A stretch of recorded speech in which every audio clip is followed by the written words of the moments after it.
Bonjour, bienvenue, nouveau numéro de Ça vaut le coup, l'émission qui donne du sens à votre épargne sur Boursorama. Aujourd'hui, on vous parle des voitures électriques, de la voiture. Bonjour Sining. Bonjour David. Sining Zhang, analyste ESG chez Ophi Invest Asset Management.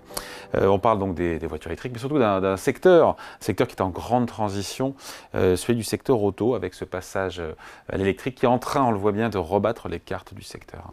C'est une révolution pour le secteur. Alors une révolution, oui, tout à fait. On est passé aujourd'hui d'une voiture thermique classique qui dure depuis de nombreuses années à la montée en puissance du véhicule électrique. La volonté des États, c'est les États aussi qui ont poussé, que ce soit en Chine, que ce soit en Europe, qui poussent les constructeurs à faire cette révolution. Alors, il y a effectivement, les volontés sont un peu différentes des pays, mais en Europe, on a commencé à vouloir réduire les émissions de CO2. Oui. Donc ça a été ça, on va dire. Le point de départ, pardon, vous avez raison. On n'est pas, Ouais. exactement. On ne poussait pas forcément au véhicule électrique. Vous avez raison. Mais C'est effectivement dans le cadre de l'accord de Paris et de réduction des émissions carbone à horizon 2050. Ouais. Et donc, cette volonté de réduire les émissions de CO2, on s'est rendu compte qu'avec le véhicule thermique, on n'y arrivait pas. Parce qu'au final, entre 2010 et 2022, les émissions réelles des véhicules thermiques européens n'ont quasiment pas baissé. Et ce qui a vraiment permis finalement cette réduction. Malgré l'efficience des moteurs, etc., malgré les nouvelles générations de moteurs thermiques. En fait, ce qui s'est passé, c'est que les ingénieurs ont travaillé, ils ont permis d'avoir des véhicules plus confortables, donc 10% plus lourds, des véhicules plus puissants, 25% plus puissants, et on est passé aussi de 12% de SUV à quasiment la moitié du SUV, donc moins aérodynamique. Ouais. Et forcément, tout le gain qu'on a réussi à avoir d'efficience, on l'a eu pour avoir des voitures plus confortables et qui accélèrent plus vite.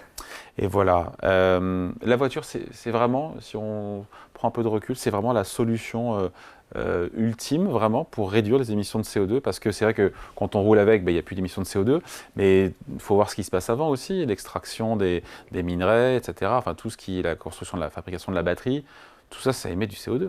Tout à fait. Alors c'est vrai que lorsqu'on regarde sur l'analyse cycle de vie d'un véhicule, on va à plusieurs phases, la phase amont de la construction et aussi la phase aval de l'usage. Et c'est vrai que sur les véhicules thermiques, la phase usage est beaucoup plus importante, puisqu'on va on va brûler du carburant. Par contre, lors de la phase de construction, le véhicule électrique émet davantage. Pourquoi ? Parce qu'on a besoin notamment de cette batterie. Et cette batterie-là, finalement, lors de cette construction, va émettre plus de CO2. Parce qu'elle est fabriquée en Chine et que là-bas, essentiellement en Chine, c'est du charbon, ça tourne essentiellement au charbon, l'économie et l'électricité. C'est ça aussi ? Alors, il n'y a pas que ça. Pas que ça, mais oui, tout à fait. Ça veut dire qu'aujourd'hui, pour créer ces batteries, on a besoin du minerai et bien sûr, minerai dont on n'avait pas besoin auparavant pour les véhicules thermiques. Donc tout ce minerai, que ce soit du lithium, du cobalt, du nickel, du manganèse, etc., on a besoin finalement de l'extraire et ça produit aussi du CO2. Au-delà de l'usine en elle-même qui va faire la batterie. Mais sauf que c'est cumulatif. Tout à fait, tout à fait. Ouais. Après, juste un petit pas de côté, mais ça me suis toujours posé la question du bilan carbone de la voiture électrique.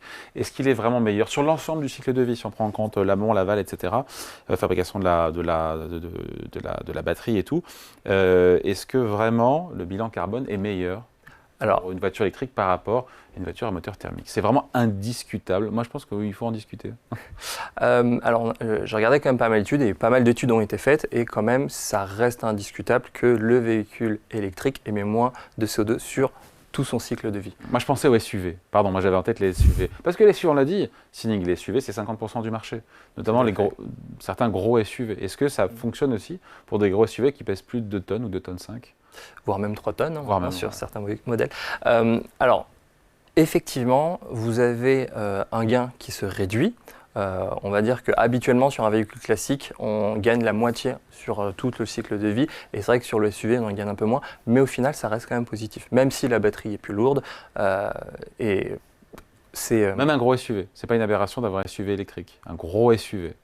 Je dirais d'un point de vue, si je reprends ma casquette vraiment 100% analyste ESG, le SUV électrique est un peu une aberration. Même le petit ? Ou c'est vraiment une question de taille pour le coup ? De taille et donc de poids. C'est une question de taille, de poids, d'aérodynamisme. Ouais. Donc sur un véhicule thermique, c'est très simple, vous prenez un SUV, donc c'est plus lourd, mais vous rajoutez un peu de réservoir additionnel et vous avez la même autonomie. Sur un véhicule électrique, vous avez un véhicule, mais la batterie représente déjà 500 kg. Si vous devez ajouter la moitié de l'autonomie, vous rajoutez encore 250 kg. Donc c'est beaucoup moins pertinent. Voilà, bon, petite parenthèse refermée, mais c'est quand même important. Sur le secteur, on parle souvent du secteur auto avec le prisme environnemental et aussi le prisme social. Dans ESG, il y a le S aussi. C'est vrai que la voiture électrique, c'est moins de boulot, pardon de le dire comme ça, pour les salariés, pour les travailleurs, chez les constructeurs. On a vu dans l'actualité Volkswagen qui a annoncé des licenciements. Tout à fait. Et pourquoi? Alors c'est parce que Pourquoi ça nécessite moins de travail? les pièces qu'on doit assembler sur un véhicule électrique sont beaucoup plus réduites. Et donc finalement, en termes de nombre de pièces, vous avez 30% environ de pièces en moins à assembler. Donc il y a ça comme premier cas. Le deuxième problème, pas problème, mais on va dire l'automatisation qui se fait de plus en plus, et aussi certains constructeurs se mettent à faire ce qu'on appelle le gigacasting, c'est-à-dire au lieu d'avoir plusieurs pièces de châssis assemblées ensemble, on va la mouler dans un seul morceau. Ouais. Et donc ça fait beaucoup finalement de manutention, d'assemblage en moins, Oui. et donc on va avoir un besoin en effectif chez les constructeurs automobiles qui vont passer de plus en plus à l'électrique, qui va se réduire. Donc là on a un vrai problème social, enfin pas problème, mais il faudra à la fois réduire les effectifs, puisqu'il y aura moins de besoins. Il faudra également reformer, puisque vous avez des travailleurs qui ont l'habitude de travailler sur des véhicules thermiques. Il faudra les reformer pour qu'ils aient les compétences pour travailler sur du véhicule électrique. Et puis également, vous avez un besoin aujourd'hui d'ingénieurs sur tout ce qui est logiciel, software, qui est très fort. Et là, la compétition est assez rude. Bon, en tout cas pas les mêmes salariés et peut-être moins de salariés pour fabriquer une seule voiture. Il n'empêche, le coût d'une voiture électrique est toujours aujourd'hui, alors je sais pas, 20, 30, 40%. C'est quoi, c'est 30% en moyenne, quoi, 30% plus cher de son équivalent moteur thermique. Tout à fait. Est-ce que ça explique, donc ça explique, aujourd'hui c'est un marché de riches, pardon, enfin on peut dire comme ça, un marché de gens très aisés, la voiture électrique. Alors, le prix moyen, je sais pas quel est le prix moyen d'une voiture électrique aujourd'hui. Alors en 2022 en Europe, on était sur l'ordre de presque 70 000 euros moyen en Europe. Effectivement, ça a été surtout les early adopters, on va dire, sur les véhicules premium qui ont fait ça. Lorsqu'on regarde les marchés, quand même, sur le marché européen, on va dire sur les marchés des pays développés et également aux États-Unis, c'est surtout les modèles premium qui se sont développés. Par contre, si on regarde la Chine, par exemple, c'est plutôt l'inverse. La Chine est un marché de véhicules électriques où le prix moyen est bien inférieur. Et aujourd'hui, le prix moyen du véhicule électrique est inférieur au prix moyen du véhicule thermique. Mais ça reste comme... il est moins cher. Oui, tout à fait. L'équivalent, la parité est faite en Chine entre les voitures. En fait, ce sont des modèles qui sont différents. Les modèles thermiques sont plus gros. On est sur des segments CDE, alors que les véhicules électriques sont sur des segments aussi plus petits. Aujourd'hui, encore une fois, et même on le voit en Chine, quand on retire les subventions à l'achat de voitures électriques, on l'a vu en Allemagne, on l'a vu en Chine, la demande fléchit. Donc, c'est-à-dire que ça reste encore un marché de voitures qui sont chères. Alors, le marché... Hors aide publique. Alors, le marché fléchit, mais on a quand même des incitations qui sont différentes. Parce que si on regarde la part de marché du véhicule électrique, par exemple, en Europe, on est de l'ordre de 14-15% en 2023, alors qu'en Chine, on est plutôt déjà de l'ordre de 25%. Donc, ça veut dire que ça fléchit, mais le marché représente quand même La croissance fléchit, je ne sais pas si on va dire ça. La croissance est moins rapide, on va dire. Et moins rapide, mais elle est quand même soutenue. Ouais. Et donc la parité, parce que j'ai reçu sur Boursorama, dans l'émission Ecorama, Luca De Meo, directeur général de Renault, qui m'a dit la parité entre moteur thermique et moteur électrique, c'est pour 2027. On a le droit d'y croire ou c'est Alors c'est annoncé effectivement par pas mal de constructeurs, on va dire des constructeurs traditionnels. Effectivement, ce sont 2027, voire même environ. C'est une date où on va voir l'arrivée sur le marché des nouvelles plateformes, donc des plateformes designées davantage pour, on va dire, s'adapter aux véhicules électriques, soit des plateformes pures véhicules électriques, soit des plateformes, on appelle ça electric first. Et donc ce design est fait pour réduire les coûts. Mais également, l'autre point où les constructeurs vont aller chercher cette réduction de coûts, c'est au niveau des équipementiers, à leur demander de faire des équipements moins chers pour s'adapter à cette évolution de prix. En préparant l'émission, vous m'avez dit, je ne savais pas, qu'un même véhicule Volkswagen ID4 est vendu 25 000 euros en Chine, 43 000 euros en France et 36 000 euros en Allemagne. Comment c'est possible ça? Notamment surtout la différence entre la France et l'Allemagne aussi. Alors c'est vrai qu'en Allemagne, on avait une subvention de 4 500 euros à peu près, qui a été annulée en 2024. Mais il y a deux marques, notamment Stellantis et Volkswagen, qui ont voulu maintenir cet effet bénéfique. Et c'est vrai, quand vous allez sur le site internet de Volkswagen, vous avez encore plus de 7 000 € de bonus offerts par Entre la France et la Chine, 25 000 € pour la même voiture, ID4 en Chine, 43 000 € en France. Il y a un écart qui est énorme. Alors oui, il y a plusieurs raisons à cela.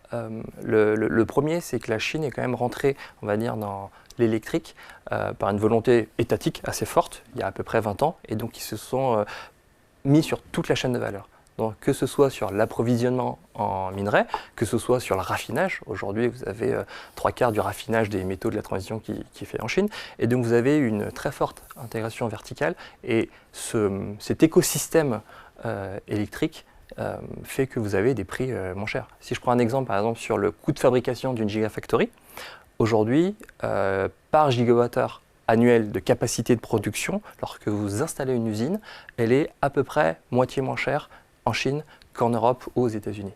Donc vous avez forcément un coût de production de base sur la batterie qui est moitié plus faible.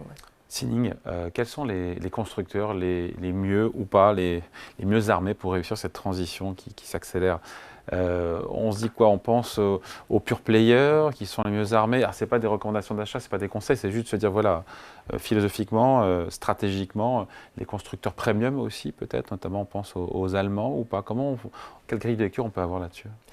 Alors, c'est vrai qu'on peut avoir une vision en disant, pour les vrais gagnants ou ceux qui vont y réussir aujourd'hui, il y a deux catégories. Il y a ce qu'on appelle les constructeurs premium, puisque les acheteurs sont prêts à payer ce surplus. C'est pas grave si la voiture coûte 30% plus cher, puisque de toute manière, le consommateur, il peut. Et donc, les constructeurs premium, notamment Mercedes, BMW aujourd'hui, on va dire, réussissent à peu près leur trajectoire d'électrification. À peu près, surtout BMW, un peu moins que Mercedes, un peu mieux que Mercedes. Et donc, eux, ils y arrivent. Ensuite, les autres gagnants vont davantage être les pure players. Donc Tesla, on pense à Tesla évidemment. Tesla forcément, qui a vraiment en termes de... Avec une guerre des prix quand même. Hein.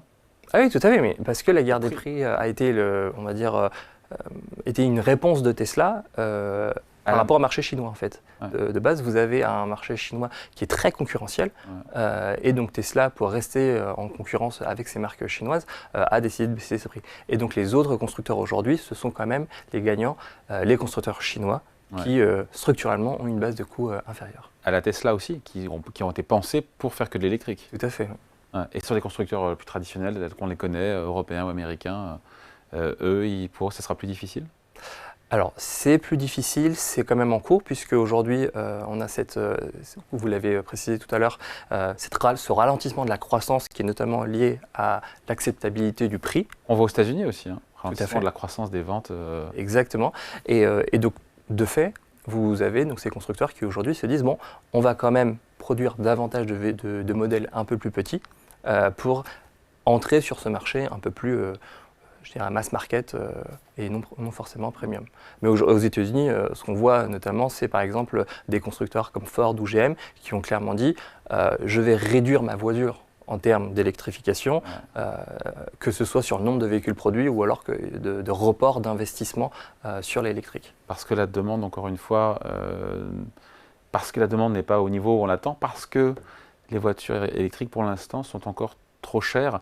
Et là, c'est là où on se dit peut-être que cette guerre des prix, qui peut laminer les marges des constructeurs, est nécessaire pour que la voiture électrique devienne abordable et rentre dans le quotidien de monsieur tout le monde, et soit du mass market.